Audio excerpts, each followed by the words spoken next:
Ant-Man 2, le méchant de Spider-Man aurait-il un lien avec le film Ant-Man 2? Avant de découvrir Ant-Man 2 au cinéma le 18 juillet, une source indique que le méchant de Spider-Man pourrait être derrière les actes de Sonny Burch. Mis à jour le 12 juillet 2018 à 11h57, après avoir intégré l'univers Marvel depuis 2 ans, Spider-Man pourrait avoir un lien avec Ant-Man 2, au cinéma la semaine prochaine. Selon le compte Twitter Daniel RPK, une source populaire dans l'industrie, Sonny Burch, interprété par Walton Goggins, aurait été embauché par Norman Osborn, le méchant de Spider-Man, pour voler la technologie quantique de Hank Pym. Toutefois, cette théorie est à prendre avec des pincettes puisqu'aucune information officielle n'a été dévoilée à ce sujet, comme cela arrive souvent avec les blockbusters Marvel. Les scènes post-génériques d'Ant-Man 2 ont fuité sur Internet. Si la première révèle des informations inquiétantes, la deuxième tente de rassurer. Une fourmi géante en train de jouer de la batterie précise que Ant-Man et le Guêpe reviendront. Reste à savoir à quel moment, après ce qu'a montré la première scène. Celle-ci fait le lien direct avec la fin d'Avengers 3 et donne des indices sur ce que l'on peut attendre de l'intrigue d'Avengers 4. Si vous ne souhaitez pas en savoir plus, nous vous conseillons de sauter le paragraphe suivant. Attention spoiler. Dans cette scène, on découvre Scott Lang se rendre dans le champ quantique pour récupérer de l'énergie permettant de soigner Ghost. Alors qu'il est aidé par Hank, Hope et Janet depuis la Terre, lorsqu'il demande à revenir auprès d'eux, personne ne répond. Seule de la cendre est désormais présente. La suite d'Ant-Man aurait aussi pu être marquée par l'absence de Michelle Pfeiffer. L'actrice a pour habitude de quitter les films à la dernière minute, a indiqué le réalisateur Peyton Reed au Hollywood Reporter.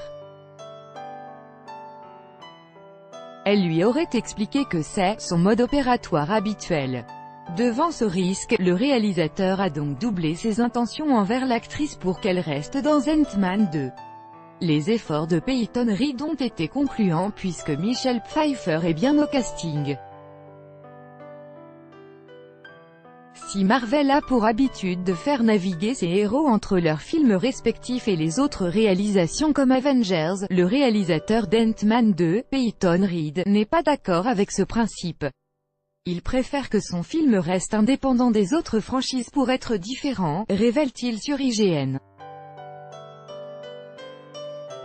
J'ai des problèmes de jalousie quand mes personnages apparaissent dans des films dans lesquels je ne suis pas impliqué, avoue-t-il en indiquant pour sa dernière réalisation, il s'agissait vraiment de prendre ce que nous avions fait dans le premier film, afin de faire évoluer les personnages de manière intéressante et inattendue. Toujours réalisé par Peyton Reed, Ant-Man. Le film est prévu pour une sortie le 18 juillet 2018 en France et il ne faudra pas le rater puisqu'il se murmure qu'Ant-Man et la Guêpe seront présents dans Avengers 4 prévu en mai 2019. Quelle date de sortie pour Ant-Man 2? Les studios Marvel poursuivent l'élargissement de leur univers partagé avec la suite d'Ant-Man. Cette fois, celui-ci sera accompagné de la Guêpe, jouée par Evangeline Lilly. Le nouveau blockbuster de super-héros est prévu pour l'été avec une date de sortie calée au 18 juillet 2018. Regardez la bande-annonce d'Ant-Man 2 2 mois avant la sortie d'Ant-Man 2, Marvel a révélé une nouvelle bande-annonce, visible ci-dessus, du film dans laquelle on peut découvrir beaucoup de séquences d'action mais aussi l'antagoniste principal de ce film, un personnage vêtu de blanc qui possède des pouvoirs similaires à ceux de l'homme-fourmi et de la Guêpe. Voir Ant-Man 2 en streaming, comme toujours, il faudra attendre plusieurs mois avant la sortie d'Ant-Man 2 pour le découvrir sur les plateformes de streaming légales. Il sera accessible en VOD payante au moment de sa sortie DVD et Blu-ray. Les plus impatients devront donc se rendre en salle.